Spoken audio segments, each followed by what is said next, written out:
بسم اللہ الرحمن الرحیم۔ اتقوا کی جانب سے اس ہفتے کا پیغام سود اعلان جنگ۔ الحمد للہ وکفا وسلام علی عبادہ الذین اصطفى، اما بعد، اعوذ باللہ من الشیطان الرجیم، بسم اللہ الرحمن الرحیم۔ الذين يأكلون الربا لا يقومون إلا كما يقوم الذي يتخبطه الشيطان من المس، صدق اللہ العظیم۔ معزز سامعین کرام، آج کے دور میں مسلمان زندگی کے ہر شعبے میں بے چین اور پریشان ہیں، اور ہر ایک کی زبان پر یہی شکایت ہے کہ خیر و برکت نہیں رہی، اور ہر انسان طرح طرح کی الجھنوں میں الجھا ہے۔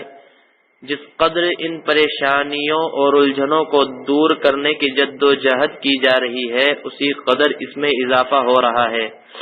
اس کی وجہ ان اسباب سے غفلت ہے جو ان تمام مصیبتوں اور پریشانیوں کی اصل وجہ ہے۔ ان اسباب میں بڑا سبب ہمارے معاشرے میں سود کا لین دین، سودی معاملات بہت زیادہ بڑھ گئے ہیں۔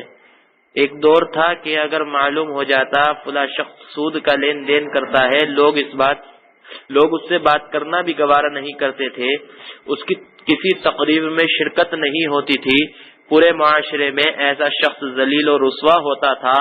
اس کے اس عبرت انگیز حالات سے دوسرے لوگ سود کے لین دین سے اجتناب کرتے تھے، لیکن آج اس خطرناک گناہ نے پورے مسلم معاشرے کو اپنی لپیٹ میں لے کر تباہ و برباد کر دیا ہے۔ حالات اس درجے خراب ہوئے، آج اس کو حلال کرنے کی کوششیں کی جا رہی ہے۔ کانٹ چھانٹ کر کے علماء کے اقوال جمع کر کے کتابی شکل دے کر دلیل کے طور پر پیش کی جاتی ہے کہ علماء نے اس کو جائز قرار دیا ہے۔ یاد رہے، حلال کو حرام اور حرام کو حلال کرنے کا کسی کو حق نہیں ہے۔ جس چیز کو اللہ اور اس کے رسول نے حرام کر دیا، اس کو حلال کہنے والا مسلمان باقی نہیں رہتا۔ آج سود نام بدل کر بھی استعمال کیا جا رہا ہے، لیکن جس طرح زہر کا نام بدل کر کھانے میں اپنا اثر نہیں بدلتا، اسی طرح سود بھی کسی نام سے ہو سود ہی رہے گا۔ آج معاشرے میں سود کی بہت سی قسمیں رائج ہیں، وہ سب حرام ہیں، مثلا فکس ڈپازٹ، لون، بیمہ، جان مال وغیرہ کا۔ بہت سے لوگ شادی وغیرہ کے لیے بینک میں کچھ رقم فکس کر دیتے ہیں، جب تک اولاد جوان ہوگی سود مل کر خاصا رقم ہو جائے گی، اسی رقم سے شادی کر دی جاتی ہے، دوسروں کو بھی حرام کھلایا جاتا ہے۔ اسی طرح لون، بیمہ، بہرحال سود کی بہت قسمیں ہیں، سب سے بچنا بہت ضروری ہے۔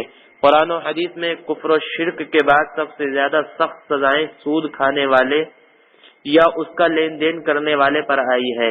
جیسا گناہ سود لینا ہے ویسا ہی سود دینا ہے۔ بعض لوگ سود کی رقم کو پیشاب پخانہ بنوانے میں لگانا جائز سمجھتے ہیں، حالانکہ یہ بھی حرام ہے۔ قرآن و حدیث میں سود کا لین دین کرنے والوں پر جو وعیدیں بیان کی گئی ہے، انہی میں سے بعض یہ ہیں۔ ایک جگہ قرآن میں ارشاد ہے، جو سود کھاتے ہیں وہ قیامت میں اس طرح اٹھیں گے جس طرح وہ شخص جس کو جن نے بیوقوف بنا دیا ہو، یعنی مجنون اور پاگلوں کی طرح اٹھیں گے۔ ایک جگہ ارشاد ہے، سود کے لین دین سے بچو، جو سود کھائے گا اس کو خدا نے اس آگ سے ڈرایا ہے جو کفار کے لیے تیار کی گئی ہے۔ ایک جگہ ارشاد ہے کہ سود سے بچو، اگر سود کے لین دین سے باز نہ آئے تو اللہ اور اس کے رسول کی طرف سے اعلان جنگ ہے۔ حدیث میں ہے، قیامت میں اللہ تعالیٰ سود خوروں کو ہتھیار دے گا اور فرمائے گا، آؤ میرا مقابلہ کرو، اللہ حفاظت فرمائے۔ اس سے بڑھ کر ذلت اور رسوائی کیا ہوگی؟ چند احادیث نقل کی جاتی ہے،